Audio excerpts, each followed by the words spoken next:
We're talking about the red eye over here. So, the red eye is basically a very common presenting complaint in the outpatient departments when we are treating patients or we are basically ocularly examining the patients. The red eye is a very common presenting complaint. Now, there are multiple features that can be associated with a red eye. It's basically defined as the redness of the eye that is basically caused due to the dilatation of the vascular structures of the eye that are basically visible on the interior aspect. So this is the definition that is related to the red eye, and then we have a differential diagnosis. There is a particular list of diseases that is associated with a red eye. Now, what are these particular diseases that are commonly associated? And when we see a red eye, what are the multiple diseases that can be associated with it? It's usually the conjunctivitis, and then the episcleritis. We have scleritis, we have keratitis, we have uveitis. So all of these structures that are usually visible on the interior of the eye, they can be associated with the common presenting complaint of a red eye. Obviously, it can be the infections that are associated with all of these structures. Then it can be the inflammatory changes that are associated with all of these structures. We have traumatic or traumatizing events that can eventually result in the redness of all of these structures. So usually the whitish portion that is visible on the interior aspect of the eye, it's the sclera. So the most common complaint that we usually see, or the most common diagnosis that we usually have, is the scleritis or the episcleritis on the other hand.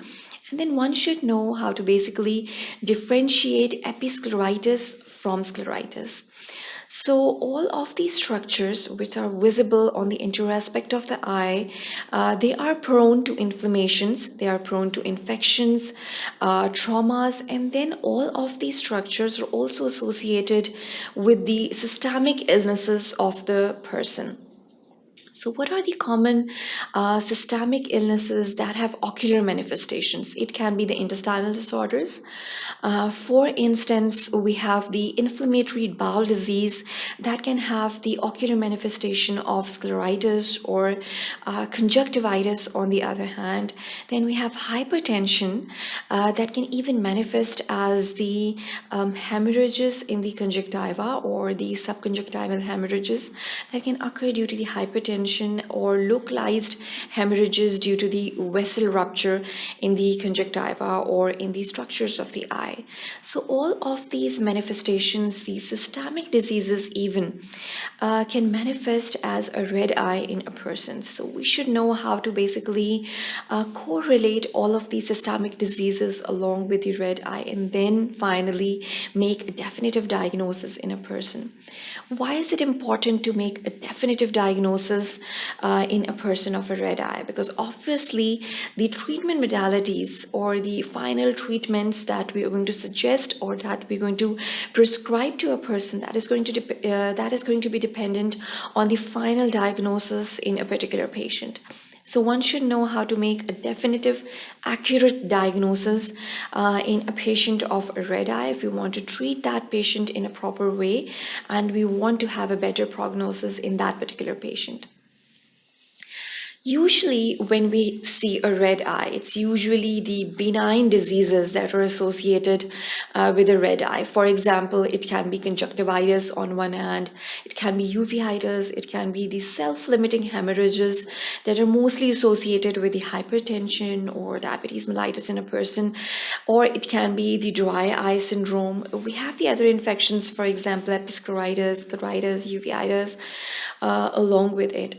But sometimes it can be the vision-threatening diseases or most serious diseases in a person. For example, it can be sometimes the acute angle closure glaucoma that is again very life-threatening.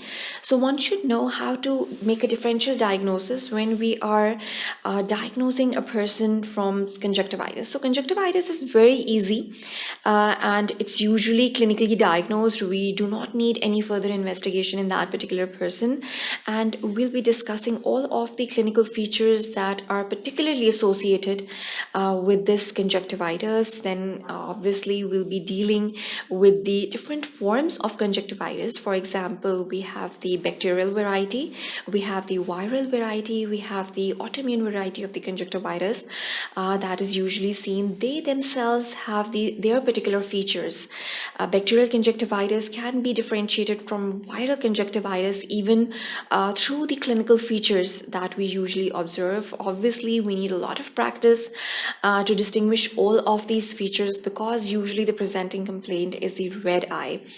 So one should know how to distinguish between the chronicity of the onset, then how was the onset, whether it is associated with pain, whether it is associated with blurring of the vision or not. So all of these clinical features are very important over here, and we'll be discussing them over here.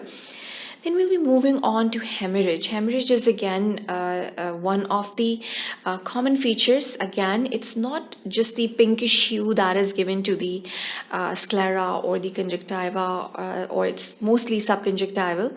So it's basically quite distinguishable due to the particular features that are associated with the hemorrhage. Then it's self-limiting nature. So the dry eye is again one of the causative factors, or one of the foundations for the formation or for the presentation of the red eye in a person. So one should know how to distinguish the clinical features of a dry eye from conjunctivitis and hemorrhage. So we'll be discussing all of these red eye diseases over here in this very first section. And then we'll be moving on to the differential diagnosis of a red eye. So when you see a patient with a red eye, what are the common diseases that would pop up in your mind, and you'd basically differentiate these diseases from one another on the basis of clinical features, obviously on the basis of further investigations if needed in a particular case, and what are the particular steps for the clinical features examination in a particular patient. That will be basically briefly discussed over here in this tabulated form. So subconjunctival hemorrhage is one of the diagnoses over here that is top of the list, and usually we see the subconjunctival hemorrhages, and it's usually associated with a lot of systemic diseases in a patient. What can be the reasons of subconjunctival hemorrhage when we see one? It can be the hypertension. If a patient is suffering from hypertension, we can associate the subconjunctival hemorrhage with hypertension. So usually due to the vessel rupture, these subconjunctival hemorrhages occur. Their nature is usually self-limiting. They're not usually causing any blurring of vision. It's just the redness or that blotty patch that is present as a hemorrhage in the subconjunctival area in a patient. So the conjunctiva would be usually appearing bright red in this particular person. When we would look at the pupil, it is quite normal in this particular person. The cornea would again appear quite normal in this person.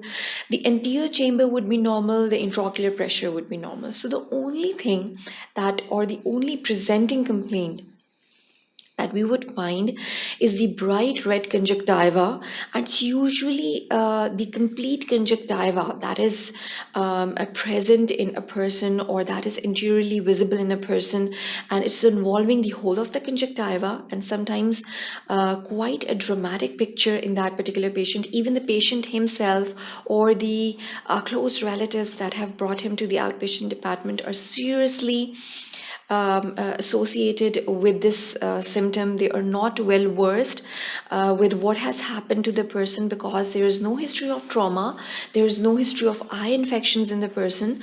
So they are quite elate that what basically caused this kind of the redness of the eye in the person. So you have to just reassure the patient as well as your relatives, and just give them the complete overview regarding the self-limiting nature of the subconjunctival hemorrhage. So usually we'd get just the some of the lubricant drops in this patient. No need for any antibacterial or the steroidal agents in this particular patient.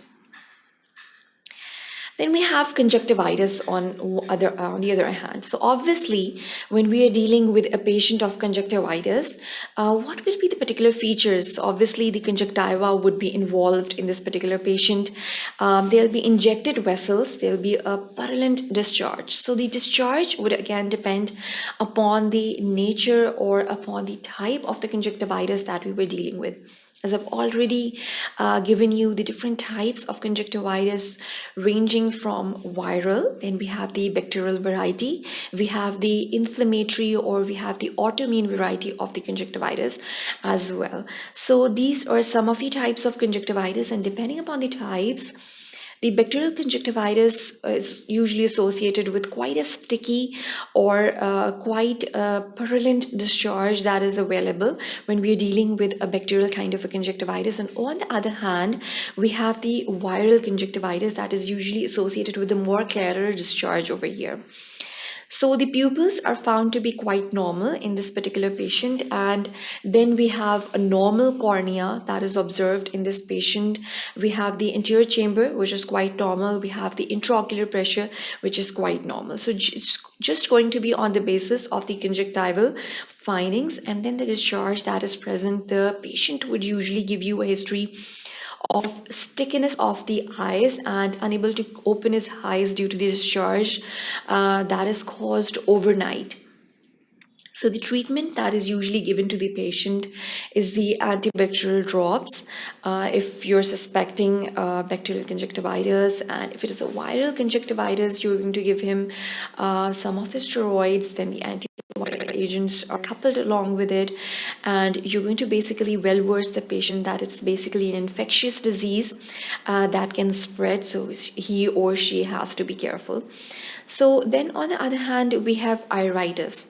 Iritis is basically usually injected around the cornea. So obviously it's the infection of the iris, and it's usually along the cornea or along the limbus that we're going to observe this kind of inflammatory change in the vessels. The pupils are, in this particular case of iritis, they're going to be found small, they're going to be found fixed, and the irregular shape of the pupil is quite characteristic in this particular case of iritis. Then we have cornea, which is quite normal in this case. We have a turgid deep anterior chamber in case of iritis, and we have the intraocular pressure, which is quite normal.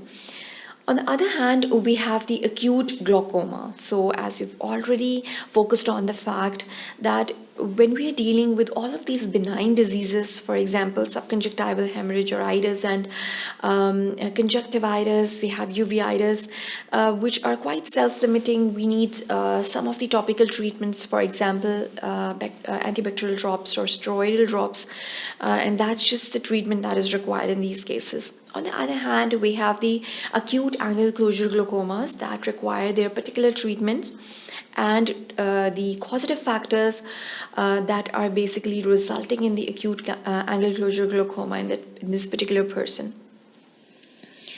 The conjunctiva over here would be the entire eye would be found red. There is going to be a fixed dilated pupil.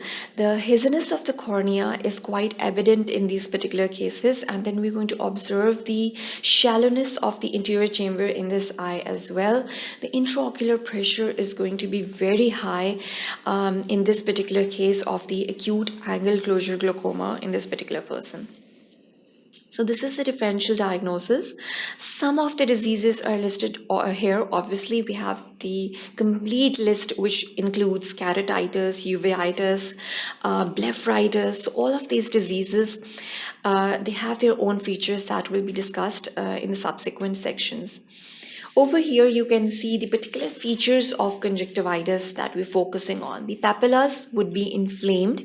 If we evert the lid, we can observe these papillitis as well. The folliculitis or the follicles will be involved in some of the cases, and then we have the purulent discharge that is quite visible over here. The patient would give you a history of the stickiness of the eyes. So this is quite a common feature of conjunctivitis. Then we have the redness of the eyes that is caused over here. As you can see, the inflammatory structures or the inflammation of the whole of the vessels. We have chemosis that is over here, seen over here, and sometimes this purulent discharge is severe enough that it is covering or it is forming a thin film over whole of the eye. So these are the particular features for the conjunctivitis. Then we have the subconjunctival hemorrhage. So the subconjunctival hemorrhage, it has its particular features over here. As you can see, it's quite a dramatic picture involving whole of this conjunctiva or whole of this interior structures that are available.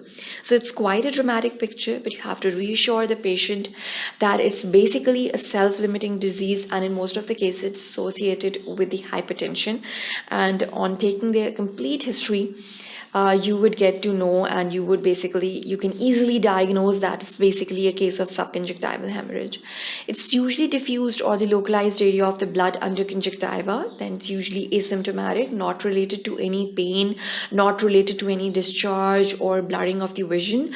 It's usually idiopathic. It's related to sometimes trauma, cough, sneezing, hypertension, or the patient is on aspirin. So these are some of the things that you have to note in the history.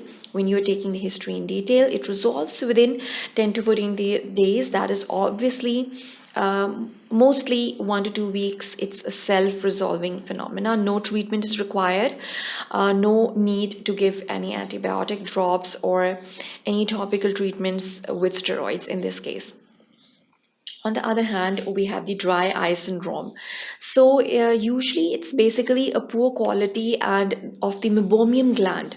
So the meibomian gland, if it's not working or if it's not functioning in a proper way, it's going to manifest as the dry eye syndrome in this particular patient. It's usually associated with acne rosacea as well. The lid is related along with it, and sometimes it's associated with the vitamin A deficiency. So these are some of the diseases that are again associated with the dry eye syndrome in this particular patient which we are dealing with. The symptoms would usually be associated with the irritation of the eye or the itchiness in the eyes. So these are some of the presenting complaints that are associated with it, and it's quite simple. There is no history of any other systemic illnesses in this particular patient, or no history, or basically even the picture is not quite dramatic in this case of the dry eye syndrome. We have another variant of the dry eye syndrome, which is basically the poor quantity variant. So what are the symptoms that are associated with the least amount of the symptoms that are present in a patient who is suffering from the dry eye syndrome? On one hand, we can call it keratoconjunctivitis scica, which is abbreviated as KCS. In one hand. So what are the symptoms that are associated with this keratoconjunctivitis scica? It's basically the irritation. Then there are the symptoms of the fatigued eye, the redness, and the irritation of the eye is present in this particular case of keratoconjunctivitis scica. It is usually associated with a disease, with a list of diseases, which is basically Georgian syndrome. Then we have rheumatoid arthritis, which can again manifest as dry eye syndrome in a lot of patients. So on the other hand, we have lacrimal diseases, for example, sarcoidosis, which again is going to present as a dry eye in the patient. And then we have the paralytic diseases, for example, the cranial nerve palsy, which is associated with the seventh cranial nerve.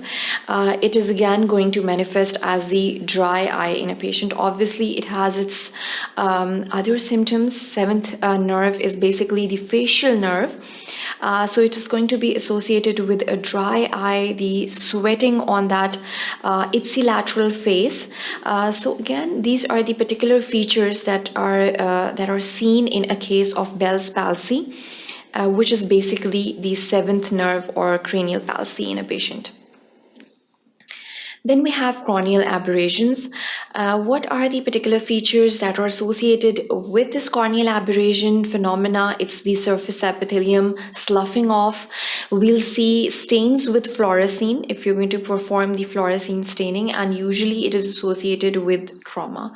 So it's usually a case of trauma, or it's usually a case of foreign body encroachment that we'll see these corneal aberrations, and that are usually visible when we perform the fluorescein staining on a patient. Pain, it is the common sign associated with it. Then we have the FB sensations, we have the tearing phenomena, which is usually seen in this corneal aberration. On the other hand, we have corneal ulcer, which is a very common clinical picture, or a very common clinical picture that is associated with the red eye, along with pain, irritation. Usually it is associated with infections. The infections can be bacterial in nature. When we have a bacterial corneal ulceration, it is usually the adnexal infection, lid malpositioning, and then we have the dry eye on the other hand. The viral corneal ulcerations is usually associated with the herpes simplex or the herpes zoster ophthalmicus. These are the usual diseases that are associated with it. Then we have the fungal causes of the corneal ulcers. We have the protozoal causes that are usually associated with acanthamoeba in clear water. On the other hand, we have the mechanical or the trauma that is associated with corneal ulcer formation, or the corneal ulceration is usually the keratitis that we usually observe. Even in this picture, you can observe that there is this corneal ulceration that is associated with the cornea, and again, trauma is associated with it. We can observe the corneal tears that are the evidence, or that is sufficient evidence to basically make the diagnosis that it's basically a corneal ulcer associated with trauma. So it can be any mechanical injury, as in cases of the acid throwing attack victimizes. We usually see these corneal ulcerations, and in cases of vitrolage, it is a common complication that these corneal ulcerations they are seen in the victim, and we usually prescribe the topical antibiotics and topical steroids for the victim acid throwing survivor cases in which we see these complications. We're going to prescribe the steroidal and the topical drops. Beforehand, we're going to wash the eye thoroughly, and then we're going to apply these steroidal and antibacterial drops along with it. So this is a treatment for the vitrolage.